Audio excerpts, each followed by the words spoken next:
ಎಲ್ಲ second P U exam 2 ಬರೀತಿರುವಂಥ ವಿದ್ಯಾರ್ಥಿಗಳಿಗೆ shocking ಸುದ್ದಿ ಅಂತಲೇ ಹೇಳ್ಬೋದು. ತುಂಬ ವಿದ್ಯಾರ್ಥಿಗಳಿಗೆ ಎಕ್ಸಾಮ್ 1ನಲ್ಲಿ ಫೇಲ್ ಆದಂಥ ವಿದ್ಯಾರ್ಥಿಗಳು, ಹಾಗೆ ಎಕ್ಸಾಮ್ 1ನ ಈ ಮಾರ್ಕ್ಸ್ ಕಡಿಮೆ ಆಗಿದೆ ಅಂತ ಇಂಪ್ರೂವ್ಮೆಂಟ್ಗೋಸ್ಕರನೂ ಎಕ್ಸಾಮ್ 2ನ ತುಂಬ ವಿದ್ಯಾರ್ಥಿಗಳು ಬರೀತಾ ಇದ್ದೀರಿ ಅಂತಲೇ ಹೇಳ್ಬೋದು. ಆದರೆ ತುಂಬ ವಿದ್ಯಾರ್ಥಿಗಳಿಗೆ ಗೊಂದಲ ಏನಂದರೆ ರಿಸಲ್ಟ್ ಯಾವಾಗ ಬರುತ್ತೆ, ಎಕ್ಸಾಮ್ 2ನ ರಿಸಲ್ಟ್ ಬರುತ್ತೆ. ಆಲ್ರೆಡಿ ನಾನು ನನ್ನ ಸಬ್ಜೆಕ್ಟ್ನ ಬರೆದಾಗಿದೆ, ರಿಸಲ್ಟ್ ಯಾವಾಗ ಬರುತ್ತೆ, ಹಾಗೆ ಪಾಸಿಂಗ್ ಮಾರ್ಕ್ಸ್ ಏನಾದರೂ ಕೊಡ್ತಾರಾ ಅಥವಾ ಗ್ರೇಸ್ ಮಾರ್ಕ್ಸ್ ಕೊಡ್ತಾರಾ, ಮೌಲ್ಯಮಾಪನ ಯಾವಾಗ ಶುರುವಾಗುತ್ತೆ, ಯಾವಾಗ ಮುಗಿಯುತ್ತೆ, ಹೇಗೆ ರಿಸಲ್ಟ್ನ ಚೆಕ್ ಮಾಡೋದು ಅನ್ನೋದು ತುಂಬ ಡೌಟ್ ಇರುತ್ತೆ. ಎಲ್ಲದ್ರ ಬಗ್ಗೆ ಈ ಒಂದು ವಿಡಿಯೋದಲ್ಲಿ ಕಂಪ್ಲೀಟಾಗಿ ಡಿಸ್ಕಸ್ ಮಾಡ್ತಾ ಬರೋಣ. ಪರೀಕ್ಷೆ 2ರ ಮೌಲ್ಯಮಾಪನ ಯಾವಾಗ ಶುರುವಾಗುತ್ತೆ, ಮೌಲ್ಯಮಾಪನ ಆರಂಭ ಮತ್ತು ಮುಕ್ತಾಯದ ಬಗ್ಗೆಯೂ ಈ ಒಂದು ವಿಡಿಯೋದಲ್ಲಿ ನೋಡೋಣ. ಯಾವಾಗ ಶುರುವಾಗುತ್ತೆ, ಹಾಗೆ ಯಾವಾಗ ಮುಗಿಯುತ್ತೆ ನಿಮ್ಮ ಒಂದು ಪೇಪರ್ ಇವ್ಯಾಲ್ಯೂಯೇಷನ್ ಅದು, ಹಾಗೆ ಎಲ್ಲ ವಿದ್ಯಾರ್ಥಿಗಳನ್ನು ಪಾಸ್ ಮಾಡ್ತಾರಾ, ಗ್ರೇಸ್ ಮಾರ್ಕ್ಸ್ ಸಿಗುತ್ತಾ ಇಲ್ವಾ ಅದನ್ನು ಕೂಡ ಡಿಸ್ಕಸ್ ಮಾಡೋಣ ಈ ಒಂದು ವಿಡಿಯೋದಲ್ಲಿ. ಹಾಗೆ ಸೆಕೆಂಡ್ ಪಿ ಯು ಎಕ್ಸಾಮ್ 2ನ ರಿಸಲ್ಟ್ ಡೇಟ್ ಅನೌನ್ಸ್ ಆಗಿದೆ. 2026ನ ರಿಸಲ್ಟ್ ಯಾವ ದಿನ ಬರುತ್ತೆ, ಯಾವ ಸಮಯಕ್ಕೆ ಬರುತ್ತೆ ಅದ್ರ ಬಗ್ಗೆಯೂ ಡಿಸ್ಕಸ್ ಮಾಡೋಣ ಈ ಒಂದು ವಿಡಿಯೋದಲ್ಲಿ.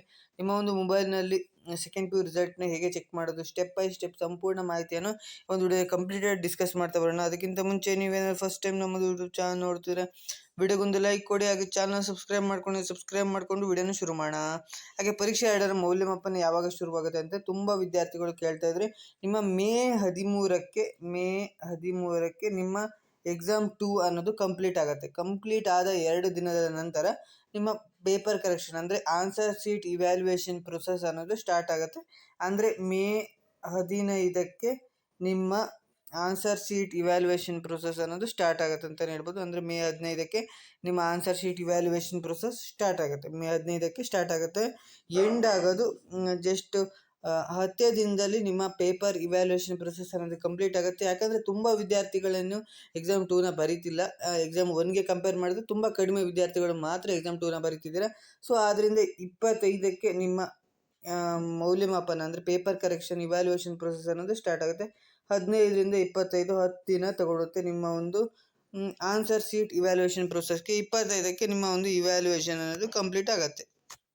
ಹಾಗೆ ತುಂಬ ವಿದ್ಯಾರ್ಥಿಗಳು ಕೇಳ್ತಾ ಇದ್ರು, ಎಲ್ಲ ವಿದ್ಯಾರ್ಥಿಗಳನ್ನು ಪಾಸ್ ಮಾಡ್ತಾರಾ?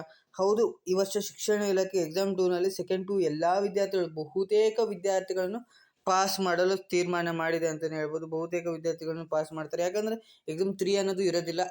ಈಗಾಗಲೇ ಶಿಕ್ಷಣ ಇಲಾಖೆಯೇ ಹೇಳಿದೆ, ಹಾಗೆ ಸರ್ಕಾರನೂ ಕೂಡ ಹೇಳಿದೆ ಎಕ್ಸಾಮ್ 3 ಅನ್ನೋದು ಇರೋದಿಲ್ಲ. ಅದಕ್ಕೋಸ್ಕರ ಆದಷ್ಟು ವಿದ್ಯಾರ್ಥಿಗಳನ್ನು ಎಕ್ಸಾಮ್ 2ನಲ್ಲೇ ಪಾಸ್ ಮಾಡಬೇಕು. ಎಕ್ಸಾಮ್ 1ನಲ್ಲಿ ಫೇಲ್ ಆದಂಥ ವಿದ್ಯಾರ್ಥಿಗಳು ಆದಷ್ಟು ವಿದ್ಯಾರ್ಥಿಗಳನ್ನ ಎಕ್ಸಾಮ್ 2ನಲ್ಲಿ ಪಾಸ್ ಮಾಡಬೇಕಂತ ತುಂಬ ಯೋಚನೆ ಮಾಡಿದೆ ಅಂತಲೇ ಹೇಳ್ಬೋದು ಶಿಕ್ಷಣ ಇಲಾಖೆ. ಸೊ ಆದಷ್ಟು ವಿದ್ಯಾರ್ಥಿಗಳನ್ನು ಪಾಸ್ ಮಾಡ್ತಾರೆ.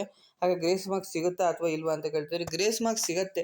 ಅಂದರೆ ಈಗ ಯಾವ ವಿದ್ಯಾರ್ಥಿ ಕಡಿಮೆ ಮಾರ್ಕ್ಸ್ ಬಂದಿದೆ ಅಂಥ ವಿದ್ಯಾರ್ಥಿಗೆ ಸಿಗಲ್ಲ.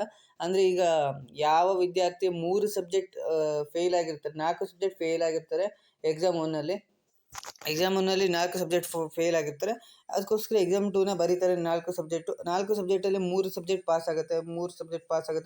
1 ಸಬ್ಜೆಕ್ಟ್ ಮಾತ್ರ ಫೇಲ್ ಆಗೋ ಸಂದರ್ಭದಲ್ಲಿ ಇರುತ್ತೆ. ಅಂದರೆ 24 ಬಂದರೆ ಪಾಸು. ಆ ವಿದ್ಯಾರ್ಥಿಗೆ 20, 19, 21 ಬಂದಿದ್ದರೆ ಅಂಥ ವಿದ್ಯಾರ್ಥಿಗಳಿಗೆ 4 ಅಥವಾ 5 ಗ್ರೇಸ್ ಮಾರ್ಕ್ಸ್ನ ಕೊಟ್ಬಿಟ್ಟು 24 ಮಾಡಿಬಿಟ್ಟು ಪಾಸ್ ಮಾಡ್ತಾರೆ ಅಂತಲೇ ಹೇಳ್ಬೋದು. ಈ ಥರ ನಿಮಗೆ ಗ್ರೇಸ್ ಮಾರ್ಕ್ಸ್ ಅನ್ನೋದು ಸಿಗುತ್ತೆ, ಪಾಸ್ ಮಾಡ್ತಾರೆ ಅಂತಲೇ ಹೇಳ್ಬೋದು. ಹಾಗೆ ಸೆಕೆಂಡ್ ಪಿ ಯು ಎಕ್ಸಾಮ್ 2ನ ರಿಸಲ್ಟ್ ಡೇಟ್ ಅನೌನ್ಸ್ ಆಗಿದೆಯಾ ಅಂತ ಕೇಳ್ತಿದ್ದಾರೆ. ಹೌದು, ಎಕ್ಸಾಮ್ 2ನ ರಿಸಲ್ಟ್ ಡೇಟ್ ಅನ್ನು ಕನ್ಫರ್ಮ್ ಡೇಟ್ ಅನೌನ್ಸ್ ಆಗಿಲ್ಲ.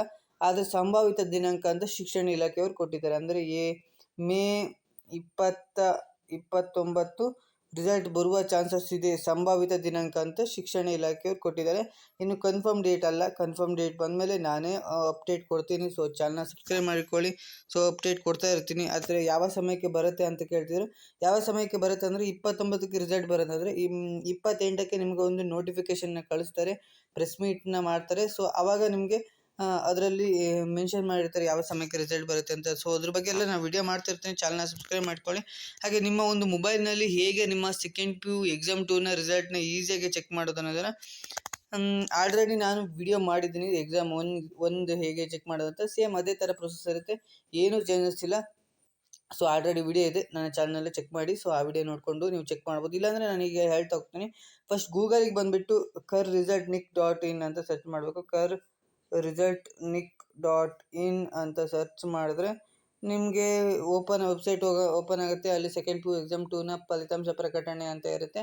ಅಲ್ಲಿ ಡೇಟ್ನ ಮೆನ್ಷನ್ ಮಾಡ್ತಾರೆ. ಅದನ್ನು ಕ್ಲಿಕ್ ಮಾಡಿದ ತಕ್ಷಣ ನಿಮಗೆ ಇನ್ನೊಂದು ಪೇಜ್ ಓಪನ್ ಆಗುತ್ತೆ. ಅಲ್ಲಿ ರಿಜಿಸ್ಟರ್ ನಂಬರ್ ಮತ್ತು ಸೆಲೆಕ್ಟ್ ಕಾಂಬಿನೇಷನ್ ಸಬ್ಜೆಕ್ಟ್ ಕಾಂಬಿನೇಷನ್ ಅಂದರೆ ನಿಮ್ಮ ಆರ್ಟ್ಸಾ ಸೈನ್ಸಾ ಅಥವಾ ಕಾಮರ್ಸ್ ಯಾವುದಂತ ಸೆಲೆಕ್ಟ್ ಮಾಡಿಬಿಟ್ಟು ಸಬ್ಮಿಟ್ ಅಂತ ಕೊಟ್ಟರೆ ನಿಮ್ಮ ಒಂದು ರಿಸಲ್ಟ್ ಅನ್ನೋದು ಶೋ ಆಗುತ್ತೆ ಅಂತಲೇ ಹೇಳ್ಬೋದು. ಸೊ ಈ ಒಂದು ವಿಡಿಯೋದಲ್ಲಿ ನಿಮ್ಗೆ ಎಲ್ಲ ಹೇಳಿದ್ದೀನಿ. ಸೊ ರಿಸಲ್ಟ್ ಯಾವಾಗ ಬರುತ್ತೆ, ಯಾವಾಗ ಎಕ್ಸಾಮು ಗ್ರೇಸ್ ಮಾರ್ಕ್ಸ್ ಕೊಡ್ತಾರ, ಮೌಲ್ಯಮಾಪನ ಯಾವಾಗ ಮುಗಿಯುತ್ತೆ, ಎಲ್ಲದ್ರ ಬಗ್ಗೆ ಈ ಒಂದು ವಿಡಿಯೋದಲ್ಲಿ ಡಿಸ್ಕಸ್ ಮಾಡಿದ್ದೀನಿ ಅಂತ ಹೇಳ್ತಾ, ಈ ಒಂದು ವಿಡಿಯೋ ನಿಮ್ಮ ಫ್ರೆಂಡ್ಸ್ಗೂ ಕೂಡ ಶೇರ್ ಮಾಡಿ, ಅವ್ರಿಗೂ ಕೂಡ ಹೆಲ್ಪ್ ಆಗುತ್ತೆ. ತುಂಬ ಡೌಟಲ್ಲಿದ್ದರೆ ಅವರಿಗೂ ಕೂಡ ಹೆಲ್ಪ್ ಆಗುತ್ತೆ ಅಂತ ಹೇಳ್ತಾ ವಿಡಿಯೋನ ಎಂಡ್ ಮಾಡ್ತೀನಿ. Thank you for watching.